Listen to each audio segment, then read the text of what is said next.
Grabe ka talaga, anak. Best CEO Award.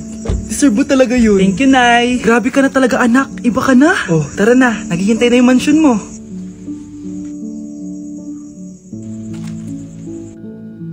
Hoy, ikaw. Wala ka mararating sa buhay. Alam mo kung bakit? Kasi mahirap lang pamilya mo. Ang malas mo naman, pinanganak ka mahirap. Akala mo ba makakaahon kayo sa kahirapan sa pag-aaral mo? Sa panaginip mo. Kaya kung ako sa'yo, mag-drop ka na. Kasi wala ka naman mararating.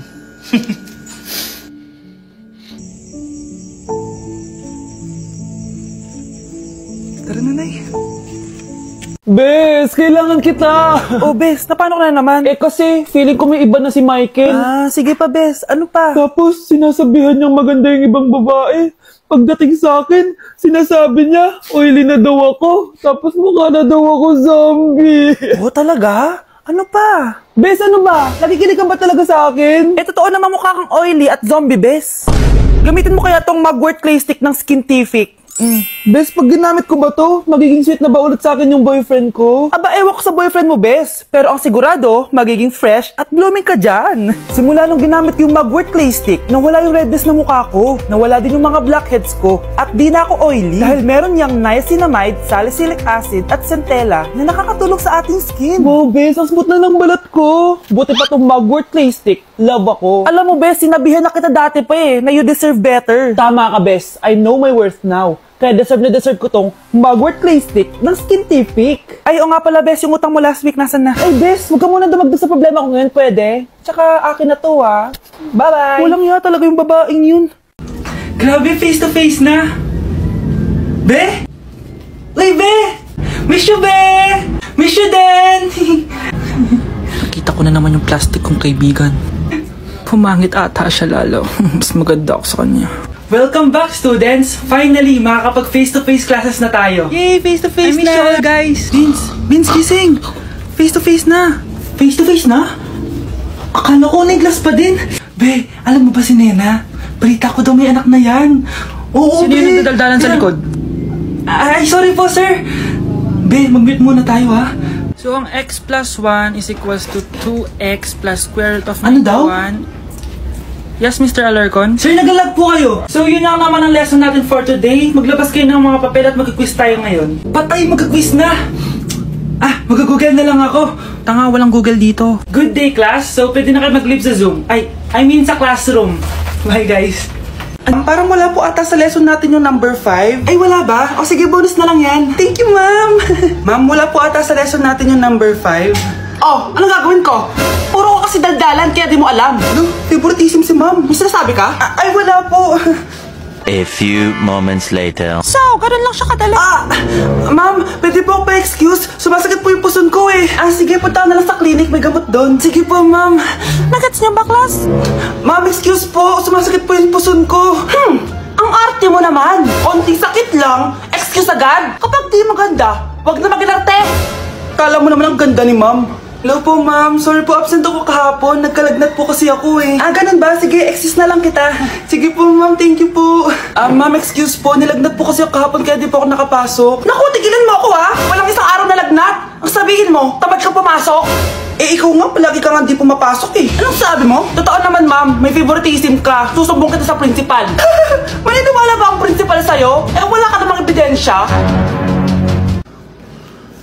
Anak, mag-exam tayo mamaya ha. Dapat mas mataas grades mo kay Scarlett. Oo naman, Nay. Mas magaling naman ako sa kanya. Anak ni ma'am si Samantha. Eto yung mga sagot mamaya sa exam. I-perfect mo yan. Sige na, Nay. Baka may makakita pa sa atin. Humanda kayong dalawa sa principal. Tapos na yung maliligayang araw niyo. Mukhang bad trip si ma'am. Kayong apat, tumayo kayo. Hala, ano na naman kayang ginawa nila? OMG! Natatandaan niyo ba tong group chat niyo? Paano nalaman ni ma'am yung GC namin? Patay kami nito. Ang gagaling nyo! Mag-umpisa tayo kay Scarlett. Ako po, ma'am. Palagi na nagpapareport si ma'am. Ano, tamad na siya magturo? Sayang ang tuition natin, be. Isa ka pa, Christian! Ma'am, kita niyo ba, bago reban si ma'am, balita ko kumukuha siya sa class funds natin, Ginawa niya tayong business. Samantha! Yes po. Ayoko talaga dyan kay ma'am. Mas gusto ko pa yung dati nating teacher. Buti pa yon, hindi nang babagsak. Tapos magaling pa magturo. Kyle! Akala ko matino ka! Guys, huwag niyo naman ginaganyan si ma'am. Mabait naman siya eh. Sa principal nga lang. Akala Akala niyo di ko alam mga pinagsasabi niyo sa akin? Lahat po ng sinabi namin sa GC. Totoo po yun, ma'am. Diba sabi nga nila, ma'am, truth hurts? Truth hurts pala, ha? Sige, papakita ko to sa principal sa office. Sige, ma'am, sabihin mo sa principal. At sasabihin din namin yung mga baho mo. Ha? Anong ibig mo sabihin? Di ba may GC din kayo, ma'am? Sinisiraan niyo pa nga yung mga estudyante. Paano mo nalaman yon? Isang pindot ko lang dito at masasend na to sa principal. Huwag mong gagawin yan. Huwag mong pipindutin. Humanda ka sa akin, ma'am. Wag! Wag! Nay, alis lang ako, ah. Sige, anak. Iniwan niya phone niya. Ano kayang pinag-uusapan nila dito? Mga walang iya kayo. Humanda kayo sa akin. A few moments later. Bakit niyo po kami pinatawag, Nay? Kung hindi ko makikita yung phone ni Kyle, hindi ko malalaman pinagsasabi niya sa akin. Lagot tayo, ate. Kung san-san mo kasi nilalagay phone mo, Kyle? Nakalimutan ko eh. Mag-umpisa tayo sa'yo, Kyle. Nay, puro na lang itlog at hotdog niluluto ni nanay. Mas masarap pa magluto yung kapitbahay natin. Sige, next time, ipagluluto kita na sinigang na hotdog. O ikaw, Brianna. Alam niyo bang nagalit sa akin si nanay kasi dati with high honors ako, di ba? Tapos ngayon with honors na lang. Siya nga bagsak nung high school eh. Oo, bagsak ako. Pero top 1 ako ng kinder. Kevin? Wala akong sinasabi ha. Grabe talaga si nanay. Umaga pa lang galit na siya. Tapos utos pa siya ng utos. Bawal ba magpahinga sa bahay na to? Grabe. Wow, wala ka palang sinasabi ha. At ikaw, Scarlett? Yes, Nay. Mga be, alam niyo bang galit na galit sa akin si nanay dahil daw nag-boyfriend ako na maaga? Siya nga maaga nabuntis eh. Di naman ako naggalit sa kanya. May problema ka ba sa maagang nabuntis? Wala akong problema, Nay. Idol nga kita eh. Ha? Anong idol? Buntis din ako. Nasa 4th floor pa na yung room namin. Oh, be, ba't pawis ka? Naglakad kasi ako, Bes, mula bahay namin hanggang dito. Ano? Ang layo ng bahay niyo dito, di ba? Paano mo kinayo yun, Bes? At least nakatipid ako, di ba? Sige, Be, kung saan ka masaya. Ano ba yun? Ba't ang asim? Sorry, be. Ikaw yun, Scarlett? Wala ka ba deodorant, Be? Ikaw na lang mag-adjust, be. Nagtitipid kasi ako. Mahal-mahal kasi ng mga deodorant. Maawa ka naman. Kahit yun na lang, Be. What if, huwag ka muna huminga? Oh, Be, namano ka? Okay ka lang ba? Sakit ng paa ko, Bes. Di ako makalakad. Pilay na ata ako. O ayan, tipid pa more. Lakarin mo ulit yung bahay niyo, be. Paano ako uuwi dito, Bes? Di mag-grab ka. Nagtitipid nga ako, Bes, di ba? Di sakto, Bes, kasi up to 15% cheaper ang ride sa Grab with their lowest fares ever on Grab Car Saver. Just open the app and kapag magbubook na kayo, just click on Grab Car Saver. May konting waiting time lang, pero sanay ka na maghintay, di ba, Bes? Ba't mo kayo nakatake, Bes? Pero ang laki ng discount, ah. Naman! Tapos may additional 10% off pa on every ride for 60 rides if you subscribe to Grab Ride Saver for as low as 99 pesos lang, Bes. Pwede mo ba itong magsabayin with Grab Car Saver, kaya makakatipid ka talaga? Ang sulit pa na yan, Bes. Di go na, tara na, mag-book ka na. Tara na, Bes. Nandito na si Kuya. Hello po, ma'am. Grab po.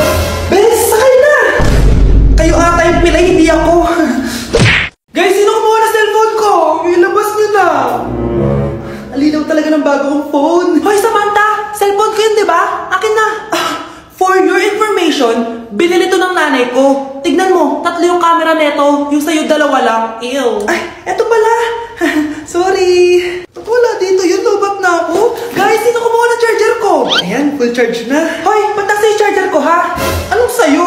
May picture tong charger ko, oh. Ay, eto pala. Sorry. Baby, palagi ka na lang nawawalan. Huwag ka kasi pura lang sa gamit mo, te. Oo nga, be. Nawawala nga yung panty ko eh. Guys, nakita niyo ba yung panty ko? Guys, may kumuha ng kidney ko. Ibalik niyo na, please. Lakas ng tama nito. Nasaan na yun? Sinasabi ko na nga ba may kumuha ng kifi ko eh. Ibalik niyo na yung kifi ko.